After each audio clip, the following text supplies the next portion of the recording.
So why is your iPhone not running smoothly? Hi everyone, welcome back to our channel Genie Guide. In today's video, I'll give you a couple of tips on how you can fix if your iPhone is not actually running smoothly. So make sure to watch the video till the end. So maybe you're having a very laggy iPhone compared to when you first purchased it.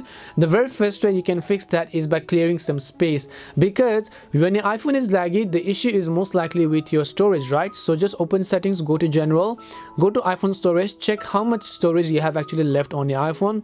If you have good enough storage, I'll just recommend you leave it at that, but if you don't, then I just recommend you free up some applications that you don't really use and then go ahead and then delete them actually. So in this case, I'll just select an app because you can see it's going to 300 megabytes. I'll just tap on delete tab, then tap on delete again.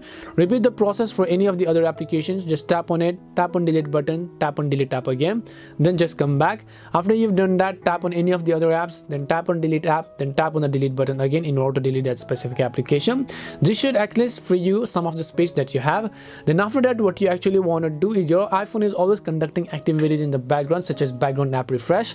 So to turn that off, go to general, go to background app refresh, make sure it is actually turned off, because when it is turned on, it's going to constantly refresh the application. It's going to use more resources, more battery, as a result make it more laggy.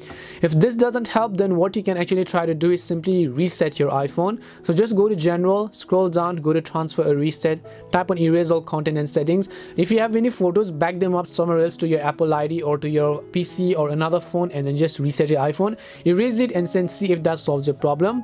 If it doesn't, most likely this problem could also be due to lack of software update. So scroll and then look for the general option again, then tap on software update, check if you have an update. If it does, then make sure to update it to the latest version.